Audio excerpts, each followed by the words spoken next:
Bonjour, je me présente Yannick Seyer, ex-étudiant de la faculté de Cochin-Port-Royal. Dans ce cours de chimie sur les réactions acido-basiques, voyons le diagramme de prédominance d'un mélange de deux composés chimiques. D'une manière générale, un composé chimique A est dit prédominant dès que sa concentration est supérieure à celle d'un autre composé chimique. En d'autres termes, un composé A est dit prédominant lorsque sa concentration est supérieure à un autre composé chimique. Bien. Soit par exemple un acide A et sa base conjuguée B en solution aqueuse. A plus H2O est égal à B plus H3O+. Le pH de cette solution est donné sous cette forme.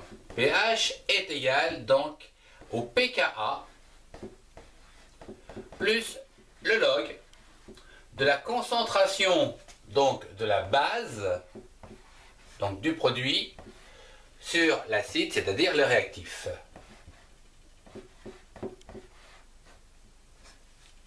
Bien.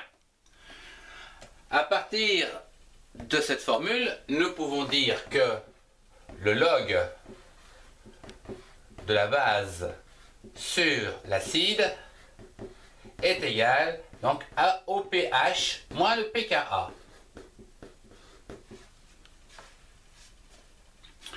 Je vous rappelle que si x est égal au log d'y, alors y est égal à 10 puissance x.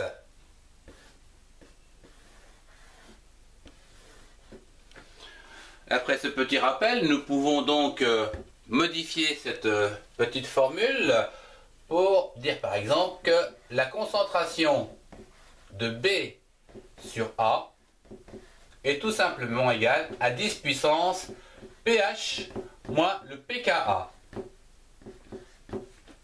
Ou encore, ce qui va donc nous donner la concentration de la base est égale à 10 puissance le pH moins le pKa par l'acide, la concentration de l'acide. Voilà une formule très intéressante qu'il faut bien garder à l'esprit. Voyons au niveau des prédominances. Lorsque le pH est égal au pKa, donc le premier cas, le pH est égal au pKa. Ce qui va entraîner que 10 puissance 0 est égal à 1. 10 puissance 0 égale 1. D'où nous pouvons dire que l'acide est égal à la base, ou la base est égale à l'acide. Donc la concentration de la base est égale à la concentration de l'acide. Voilà la première chose à savoir. Le deuxième cas concerne les pH qui sont inférieurs au pKa. Ici, nous allons donc avoir 10 puissance moins x, puisque pH est inférieur au pKa, ce qui va donc nous donner un résultat inférieur à 1. Ce qui va se traduire par le fait que la base est inférieure à l'acide. Ici, nous aurons donc une base inférieure à l'acide. Voilà pour le deuxième cas. Le troisième et dernier cas à bien connaître, c'est lorsque le pH, lui, est supérieur au pKa. Ici, nous avons donc 10 puissance plus quelque chose, donc plus x, 10 plus x, et là, c'est bien sûr supérieur à 1.